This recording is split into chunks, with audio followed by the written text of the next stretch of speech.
Hello friends, आज let's discuss कि interview में कैसे अवॉइड करें कुछ कॉमन मिस्टेक्स। देखिए, मैं इस टॉपिक को आपके सामने इसलिए अच्छे से एक्सप्लेन कर पाऊंगा क्योंकि मेरा मोटा मोटा 25 एक साल का एक्सपीरियंस है और इस 25 साल के दौरान मैंने बहुत सारे इंटरव्यूज दिए। बहुत सारे इंटरव्यूज में सक्सेस हुआ, बहुत सारे इंटरव्यूज में सक्सेस नहीं हो पाया, प्लस बहुत सारे इंटरव्यूज लिए भी। तो एक समझ आती है कि सिक्के के दो पहलू होते हैं और मैंने दोनों देखे हैं कि इंटरव्यू देना और इंटरव्यू लेना, दोनों साइड के एक अपने अपने पर्सपेक्टिव्स होते हैं और दोनों साइड को अच्छे से समझना बहुत जरूरी है। तो इस बेस को रखते हुए मैं आपसे कुछ बहुत इंपॉर्टेंट 7 पॉइंट डिस्कस करूंगा कि ये गलतियां हमें इंटरव्यू के दौरान बिल्कुल अवॉइड करनी चाहिए और हमें आपको बहुत अलर्ट, बहुत सचेत, बहुत ईमानदारी के साथ, चाहे आप इंटरव्यू ले रहे हो चाहे आप इंटरव्यू दे रहे हो, इसको करना चाहिए क्योंकि ये किसी के प्रोफेशनल करियर का एक बहुत इंपॉर्टेंट पॉइंट होता है जिसमें इंटरव्यू और इंटरव्यूअर दोनों एक दूसरे का करियर डिसाइड करते हैं। सबसे पहला पॉइंट है नॉट ड्रेसिंग अप प्रॉपर्ली। मतलब हम जो ड्रेस पहनते हैं या हम जो कपड़े पहनकर जाते हैं इंटरव्यू में, वो प्रॉपर तो होता है, अच्छा तो होता है, ये मैं नहीं कहूंगा, लेकिन एज पर इंटरव्यू नॉर्म्स नहीं होता है। कहने का मतलब, पहले जैसे ऑनलाइन इंटरव्यूज होते थे कोविड के टाइम पे, अनफॉर्चुनेटली तो लोग टी शर्ट में आ जाते थे और इंटरव्यू दे देते थे। क्यों? सबको मालूम होता था कि हाँ, घर से काम कर रहे हैं। लेकिन टी शर्ट भी राउंड नेक थोड़ी गलत लगती है। बट मैं तो कहूंगा कि टी शर्ट को आप टोटली अवॉइड ही करिए ऑनलाइन जब आपका इंटरव्यू चल रहा है। बेटर है आप एक लाइट कलर की फॉर्मल शर्ट पहन लीजिए, that is a more suitable shirt which will be helpful for your online interview. और अगर आप फॉर्मली इंटरव्यू देने फेस टू फेस जा रहे हैं तो मेरी ऐसी रिक्वेस्ट है, मेरी ऐसी एडवाइस है आपको कि आप बेसिकली एक फॉर्मल ड्रेसिंग सेंस में जाएं जिसमें एक लाइट कलर की शर्ट पहने, एक डार्क कलर की पैंट पहने और अगर ऊपर से ब्लेजर डाल लेंगे मैचिंग या थोड़ा कंट्रास्ट का जो थोड़ा सोबर हो, फॉर्मल हो, तो बहुत अच्छी बात है। और ये जरूर ध्यान रखिए कि अपने शूज चाहे ब्लैक हो या ब्राउन हो, वो बिल्कुल पॉलिश्ड हो और स्पोर्ट्स शू वगैरह अवॉइड करें। ड्रेसिंग सेंस एक बहुत इंपॉर्टेंट फैक्टर है किसी भी तरह के इंटरव्यू के लिए, चाहे वो ऑनलाइन दे रहे हो चाहे वो आप ऑफलाइन दे रहे हो। दूसरा बहुत इंपॉर्टेंट पॉइंट है, लेट होने से बचिए, अवॉइड बीइंग लेट। देखिए, चाहे आप ऑनलाइन इंटरव्यू दे रहे हैं चाहे आप फेस टू फेस दे रहे हैं, दोनों ही केस में आपका अर्ली पहुंच जाना या अर्ली लॉग इन कर लेना एक अच्छी निशानी है। मैं कहूंगा अगर आपका ऑनलाइन इंटरव्यू लिंक पर आया है, अच्छी बात है कि if you join 2 to 3 minutes या आइडली 5 मिनट्स अर्ली, उससे क्या होगा कि आप अपने नेटवर्क को चेक कर लेंगे, आपकी कनेक्शन सही हो जाएगी, आप थोड़ा सेटल हो जाएंगे। बिकॉज एक ऑब्वियस सी बात है, एक नर्वसनेस इंटरव्यू देते वक्त रहता है, उसको आप कंट्रोल कर लेंगे, थोड़ा कामनेस आ जाएगा और जो भी आपने प्रिपरेशन पीछे करी है वो आप अपने दिमाग में एक बार सामान्य तौर से दोहरा लेंगे। फेस टू फेस इंटरव्यू में अगर आप जा रहे हैं तो 5-10 मिनट पहले पहुंच जाइए, आइडली 15 मिनट पहले पहुंच जाइए। आप वहां रिसेप्शन में वेट करेंगे, वहां पे अपने आप को कंपोज कर लीजिए, पानी पी लीजिए, अपने को आपको काम कर लीजिए, जो अभी आप तैयारी करके आए हैं वो ठीक कर लीजिए, अपने ड्रेस सेंस को एक बार देख लीजिए, एक बार अपने बाल वाल को सब सेट कर लीजिए और जरूरत पड़े तो वॉशरूम भी चले जाइए, that is not a big issue. वहां पे जाके आप अपने आप को रीअसाइन कर लीजिए सो दैट जब आप इंटरव्यूअर के सामने जाएं तो आप एक प्रोफेशनल लुक के साथ जाएं और विद कॉन्फिडेंस नजर आए। ठीक है? तो ये एक बहुत इंपॉर्टेंट पॉइंट है कि लेट होने से बचिए। तीसरा पॉइंट कहूंगा बैड कम्युनिकेशन। बैड कम्युनिकेशन से मेरा ये मतलब नहीं है कि आप दूषित भाषा या अनपार्लियामेंट्री लैंग्वेज यूज कर रहे हैं, नहीं, इससे मेरा ये मतलब नहीं है। बैड कम्युनिकेशन से मतलब है, चाहे आप इंग्लिश में इंटरव्यू दे रहे हो या हिंदी में दे रहे हो, आपकी फ्लुएंसी होनी चाहिए, आपकी भाषा में कॉन्फिडेंस झलकना चाहिए। और अगर आपको लगता है कि इंटरव्यू में आप हिंदी में ज्यादा अच्छा दे सकते हैं, कोई बात नहीं, आप अच्छे से हिंदी में ही इंटरव्यू दीजिए। लेकिन कुछ ऐसे इंटरव्यूज होते हैं जहां पर इंग्लिश की बहुत जरूरत होती है और मैं समझता हूं हम लोग सब हिंदी भाषी हैं, इंग्लिश कहीं कहीं पर थोड़ी सी अपने को कमजोर लगती है, पुअर लगती है, तो ऐसे विषय पे घबराए नहीं। मैं आपको यहाँ पर यह सलाह दूंगा कि देखिए, इंग्लिश कोई जन्म से सीख कर नहीं आता, हम हिंदुस्तानी लोग सब यहीं पे इंग्लिश सीखे हैं और यकीन मानिए जब हम इंग्लिश सीखते हैं तो हम वर्ल्ड की बेस्ट इंग्लिश बोलते हैं। ये आपको एक कॉन्फिडेंस दिलाने की बात बोल रहा हूं और ऐसा ही वास्तविक है। आपको अगर इंग्लिश प्रॉपर सीखनी है या थोड़ा सा कॉन्फिडेंस रखना है कि हाँ मैं अब इंग्लिश में सही से बोल सकूंगा, इसके लिए मैं आपको 3 चीज बोलता हूं। अगर आप धीरे धीरे प्रैक्टिस करेंगे तो मेरा ऐसा मानना है कि 6 महीने के अंदर आप वाकई अच्छे इंग्लिश बोलने लगेंगे। सबसे पहली चीज, हम आप कोई ना कोई स्पोर्ट्स फॉलो करते हैं, हम आप कोई ना कोई मूवी फॉलो करते हैं, या कोई ना कोई ट्रेंडिंग है हमारे अंदर जो हम डिजिटली फॉलो करते हैं। कोशिश करिए उन सबको इंग्लिश में सुनने की। उससे क्या बेनिफिट होगा, आपको एक इंग्लिश का जो ग्रामर है या इंग्लिश का लैंग्वेज का जो फ्लो है वो आपके दिमाग में आपको सुनने में एब्जॉर्ब होगा। दूसरा, आपकी कोई रुचि होगी, हॉबी होगी, डेफिनेटली आप उस चीज को अखबार में ढूंढिए और इंग्लिश का अखबार घर में मंगाइए और कोशिश करिए जो आपका फेवरेट पेज है उसको जरूर पढ़िए, और पढ़े तो उच्चारण के साथ पढ़िए जिससे आपकी आवाज आपको सुनाई दे, जिससे कि आपकी जो टंग है वो प्रॉपरली फ्लो में चलेगी और आप इंग्लिश को बेटर पढ़ पाएंगे और समझ पाएंगे। तीसरा, जब आप इस तरह की दोनों चीजें कर लें, मतलब ऑडियो वीडियो सुन लें, अखबार पढ़ लें, तो go in front of the mirror and speak to yourself. कोई दिक्कत नहीं है, क्यों? क्योंकि आप अपना इंप्रूवमेंट कर रहे हैं। ऐसा करने में आपको एक चीज होगा कि हो सकता है कि घर वाले हंस रहे होंगे, दोस्त यार हंस रहे होंगे, कोई फर्क नहीं पड़ता। इससे आप अपने आप को बेटर कर रहे हैं, आप अपने आप के लिए एक कला जोड़ रहे हैं जो आपको आगे चल के लाइफ में बेनिफिट देगी। आज वो आपके ऊपर हंस रहे हैं, यकीन मानिए जब आप सक्सेसफुल आदमी हो जाएंगे और जब आप फर्राटेदार इंग्लिश में उनसे बात करेंगे या कम्युनिकेट करेंगे किसी से भी, ऑफिस में या घर में या अपने परिवार में या किसी भी सोसाइटी में, तो ये लोग आप पर तब गर्व करेंगे और तब ये हंसी उनको खुद ब खुद, जो वो उस दिन हंस रहे थे, इसके ऊपर उनको शर्म आएगी। इसलिए इंग्लिश सीखना एक बहुत आसान चीज है, लेकिन अपने माइंडसेट को उस तरह बनाना पड़ेगा तो आप इंग्लिश सीख जाएंगे और इंटरव्यू में फिर कभी भी चाहे तो आप इंग्लिश में या हिंदी में आपका काम हो जाएगा। और इस बात को मैं इसलिए बोल रहा हूं क्योंकि आज हो सकता है जिस परिस्थिति में आप हैं, आज इंटरव्यू दे रहे हैं, कल हो सकता है आपको इंटरव्यू लेना पड़े, तो आपको दोनों ही माहौल में अपने आप को एक कॉन्फिडेंट प्रोफेशनल रखना है, which is very very important, right? Okay. Improper body language से बचिए। इसके कहने का मतलब क्या है कि देखिए, जब आप इंटरव्यू में जा रहे हैं तो मैं ऐसा मानता हूं, सिट स्ट्रेट। आपकी जो पीठ है वो चेयर के पीछे के बैक से लगी रहे, तो आप अपने आप स्ट्रेट बैठेंगे। आई कांटेक्ट भी अगर कर रहे हैं तो बहुत पोलाइट आई कांटेक्ट रखिए, ऐसा ना लगे कि आप उसको घूर रहे हैं। Keep a small smile on your face, so that क्या होगा, उससे आपकी बातों से थोड़ा सा कॉन्फिडेंस नजर आएगा और सामने वाला भी थोड़ा सा आपके साथ एक पोलाइट बिहेवियर रखेगा और उसको लगेगा कि नहीं, you are an open minded person जो कि किसी भी तरह का ओपिनियन सुनने के लिए तैयार है। अपने नर्वसनेस को अवॉइड करिए, उसको कंट्रोल रखिए। कोशिश करिए कि जो भी आप आंसर दे रहे हैं, take your time and then answer. जल्दी से हड़बड़ाए नहीं।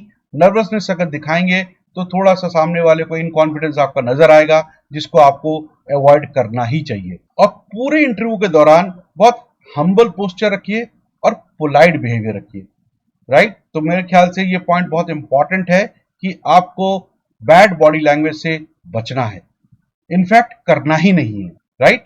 जिस भी कंपनी का इंटरव्यू देने आप जा रहे हैं, तो मैं ऐसा बोलूंगा कि उस कंपनी के बारे में जितनी जानकारी आप ले सकते हो ले लीजिए। मतलब कंपनी के बारे में समझ लीजिए, कंपनी का बैकग्राउंड समझ लीजिए, कंपनी का कल्चर कैसा है ये समझ लीजिए, कंपनी का प्रोडक्ट क्या है, कंपनी कौन सी सर्विस देती है और कस्टमर को लेकर कंपनी कितनी सेंसिटिव है। ये जो 4-5 पॉइंट हैं, जरूर कंपनी के बारे में समझ लीजिए, सो दैट आप जब इंटरव्यू दें और आपसे जब पूछा जाए या आप जब कम्युनिकेट कर रहे हो, तो आपको जब उस कंपनी के बारे में आप बताएंगे तो यकीन मानिए एक इंटरव्यूअर को कॉन्फिडेंस आएगा कि यस, आप कंपनी के बारे में रिसर्च करके आए हैं, जो एक पॉजिटिव साइन आपके इंटरव्यू के लिए देगा। आमतौर पर ऐसा होता है, जब भी आप इंटरव्यू देने जाते हैं, 99.9% ये देखा गया है, आप कंपनी के बारे में बिना रिसर्च करके पहुंच जाते हैं और जब इंटरव्यूअर पूछता है कि what do you know about my company, आप मेरी कंपनी के बारे में क्या जानते हैं, हम पॉइंट ब्लैंक हो जाते हैं और ये एक बहुत नेगेटिव साइन हो जाता है हमारे इंटरव्यू के लिए। क्यों? क्योंकि इससे ये दिखता है कि आप इंटरव्यू देने तो आए हैं, लेकिन आपका इंटरेस्ट नहीं है कंपनी में, ऐसा 99.9% नहीं कहूंगा, 100% इंटरव्यूअर यही टेक ले लेता है। तो इससे अवॉइड करिए। कंपनी के बारे में सारे इन एंड आउट समझ के अपने अंदर बैठाकर अपने को याद दिला के तब जाइए। छठा पॉइंट कहूंगा कि जब भी आप इंटरव्यू के लिए जाते हैं तैयारी करके जाइए, बिना तैयारी के बिल्कुल मत जाइए, नहीं तो आपका इंटरव्यू कभी सक्सेसफुल नहीं होगा। इसलिए कुछ एक क्वेश्चंस आपके सामने शेयर करता हूं जिनकी तैयारी अगर आप करके जाएंगे तो बहुत अच्छा रहेगा, बल्कि अच्छा क्या रहेगा, करके जाना ही चाहिए, मैं ऐसे बोलूंगा। सबसे पहला क्वेश्चन आता है, हर इंटरव्यू में आमतौर पर पूछा जाता है, टेल मी अबाउट योरसेल्फ, या अपने बारे में बताइए। इसके लिए बहुत डिटेल में आपको तैयारी करनी चाहिए। आपको अगर इसका रेफरेंस लेना है, मेरे पीछे वीडियोस देखिए जो मैंने टेल मी अबाउट योरसेल्फ के ऊपर बना रखे हैं। इनफैक्ट मैंने इंटरव्यू की पूरी सीरीज बना रखी है जिसमें आमतौर पर हर तरह का इंटरव्यू कवर्ड है। यकीन मानिए, अगर आप उस इंटरव्यू को गो थ्रू कर लेंगे, एक टाइम लगेगा आपको हर इंटरव्यू को देखने के लिए, इसलिए धीरे धीरे अगर आप उन इंटरव्यू को समय निकाल कर देख लेंगे तो यकीन से मैं कह सकता हूं कि आप इंटरव्यू में कभी फेल नहीं हो सकते। उसमें बहुत सारा डिटेल दे रखा है, बहुत सारी जानकारी दे रखी है। आप मेरे उन वीडियोस को देखिए, you will get many information into it. तो पहला क्वेश्चन मैंने क्या बोला, टेल मी अबाउट वाला क्वेश्चन तैयार रखिए, जिसमें बेसिकली इसको बहुत लंबा मत करिए, बहुत छोटे छोटे पॉइंट बताइए। उसमें आप बताइए कि आपके स्किल्स क्या हैं, आपके अचीवमेंट्स क्या हैं, आपका एक्सपीरियंस क्या है, और आपने अपने करियर में जो भी रिवॉर्ड्स जीते हैं उन रिवॉर्ड्स को जरूर बताइए, क्योंकि वो जब रिवॉर्ड्स आपको मिले हैं वो बताएंगे तो आपके एक्सप्रेशन से खुद ब खुद एक कॉन्फिडेंस नजर आएगा और सामने वाले को दिखेगा, नहीं ये गो गेटर है, ये कर सकेगा क्योंकि इसने पास में किया है और इसको आगे बढ़ने की चाह है। तो इस चीज को ध्यान रखिए, अपने रिवॉर्ड्स को बहुत अच्छे से सजाकर समझाएंगे, बताएंगे, तो आपका इंटरव्यू का जो टेल मी अबाउट योरसेल्फ वाला क्वेश्चन है ये बहुत अच्छे से निकल जाएगा। राइट। दूसरा क्वेश्चन आता है, tell me about your biggest strength and weakness. देखिए ये एक ट्रिकी क्वेश्चन है, फिर से मैं कहूंगा मेरे वीडियोस को देखिए जिसके ऊपर मैंने बिगेस्ट वीकनेस एंड स्ट्रेंथ के ऊपर बोल रखा है, उनको समझेंगे तो ज्यादा बेटर होगा। और कोशिश करिए कि जो बिगेस्ट स्ट्रेंथ है उनको ज्यादा फ्लैम्बॉयंटली बोलिए, लेकिन वीकनेस बोलते वक्त इतना बताइए कि यस, ये आपको वीकनेस पता है अपनी और आप इस पे इंप्रूवमेंट कर रहे हैं, और आप इंप्रूवमेंट करने के लिए किसी भी तरह का सजेशन जो पॉजिटिव माइंडसेट के साथ आता है, आप ओपन है उसको समझने के लिए, एंड आप अपनी जो वीकनेस है उस पर बराबर लगातार सुधार करने का प्रयत्न करते जा रहे हैं। तीसरा जो बहुत इंपॉर्टेंट पॉइंट है, आप ये बता सकते हैं कि आप टीम वर्क में बिलीव करते हैं, आप एक बहुत अच्छे कोलैबोरेटर हैं, आप बहुत अच्छा कम्युनिकेट कर सकते हैं और आपके अंदर लीडरशिप स्किल है।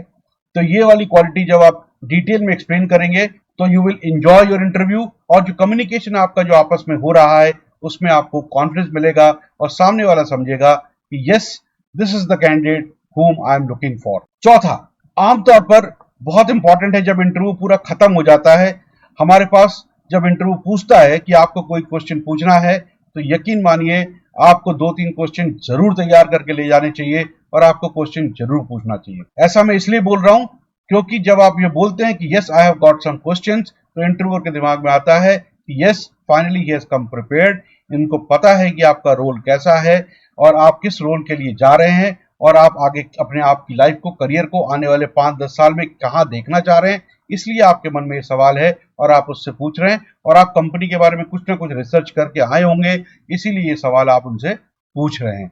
तो ये सवाल जरूर पूछिए। तो प्लीज मैं यही कहूंगा कि पूरी तैयारी के साथ जाइए, अपने साथ क्वेश्चन लेकर जाइए, जब आपका इंटरव्यू खत्म होता है तो आप ये सवाल जरूर पूछिए।